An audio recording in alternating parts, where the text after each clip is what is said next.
جی السلام علیکم سٹوڈنٹس، امید ہے کہ آپ خیر و عافیت سے ہوں گے۔ بیٹا آپ نے اپنا بہت سا خیال رکھنا ہے، اپنے آپ کو صحت مند رکھنا ہے۔ سردیاں بڑھ رہی ہیں، آپ نے گرم کپڑے استعمال کرنے ہیں۔ مما کو اس بات کے لیے تنگ نہیں کرنا، ٹھیک ہے؟ آپ نے ڈیلی برش کرنا ہے تاکہ آپ صحت مند رہیں۔ کریکٹر بلڈنگ کا جو ٹاپک ہے وہ رزق حلال ہے۔ 4 ڈیز کا آپ کو لیکچر مل چکا ہوگا، آپ نے اس کو ریڈ کرنا ہے۔ 5 ڈیز میں آپ کو کریٹیو رائٹنگ کے لیے بتایا جا رہا ہے۔ کچھ پوائنٹس میں آپ کے سامنے ریڈ کروں گی، آپ نے اس پوائنٹس کی مدد سے کریٹیو رائٹنگ کرنی ہے، ٹھیک ہے اسٹوڈنٹس؟ پہلا ایمان اور یقین ہم ٹاپک کر چکے ہوئے ہیں، دوسرا عبادات، تیسرا رزق حلال۔ آپ کو پتہ ہے نا رزق حلال عبادت ہے، حلال روزی کمانے والا اللہ تعالیٰ کا دوست ہے۔ پہلے میں نے آپ کو حرام اور حلال روزی میں فرق بتایا تھا۔ حلال روزی وہ ہے جو محنت کر کے کمائی جائے، حرام روزی وہ جو بغیر محنت کے ہمیں حاصل ہو جائے۔ رزق حلال کی برکتیں کہ جو حلال رزق کھاتا ہے اللہ تعالیٰ اس کا دل اور دماغ روشن کر دیتے ہیں۔ حرام رزق کے نقصانات کیا ہوتے ہیں کہ اللہ تعالیٰ نے کہا ہے کہ جو حرام رزق کھائے گا اس کی نہ تو دعا قبول ہوگی نہ ہی عبادات قبول ہوگی۔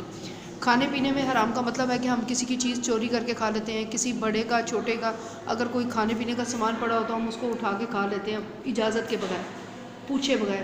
ریڑھی کے پاس سے گزرتے ہوئے کوئی 2 دانے مونگ پھلی کے یا ایسی چیزیں ہم اٹھا کے کھا لیتے ہیں کسی کی نظر چڑھا کے۔ ہم یہ سمجھتے ہیں کہ یہ کچھ نہیں، ایسا کوئی فرق نہیں پڑتا، بلکہ یہ حرام ہے، ایسا نہیں کرنا چاہیے۔ حرام کا ایک بھی دانہ نہیں جانا چاہیے منہ میں۔ حق تلفی، ہمیں کسی بڑوں کی چھوٹوں کی حق تلفی نہیں کرنی چاہیے۔ یتیم کا مال قبضہ کر کے اس کو یتیم سے محروم نہیں کرنا چاہیے، یہ بھی گناہ ہے۔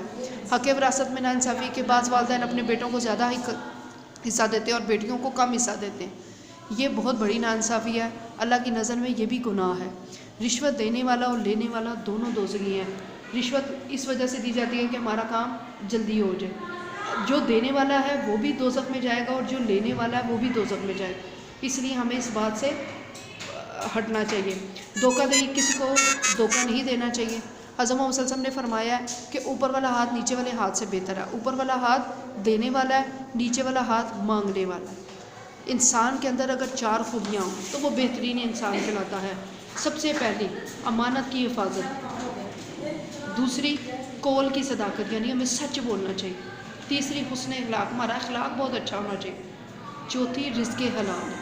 اللہ تعالیٰ نے کہا جس انسان میں یہ 4 خوبیاں ہیں وہ دنیا کا بہترین انسان ہے، ٹھیک ہے بیٹا؟ آپ نے ان پوائنٹس کو ذہن میں رکھ کے کریٹیو رائٹنگ خود سے لکھنی ہے، کسی سے ہیلپ نہیں لینی، خود سے کریٹ کرنی ہے۔ کچھ بچوں کی رائٹنگز مجھے ملی ہیں، بہت اچھا انہوں نے لکھا ہوا ہے، کچھ بچوں نے تھوڑا سا ہٹ کے لکھا ہوا ہے، اس لیے آپ نے ویڈیو دیکھیں بار بار، اس کے اہم پوائنٹس کو آپ رائٹ کریں، ٹھیک ہے؟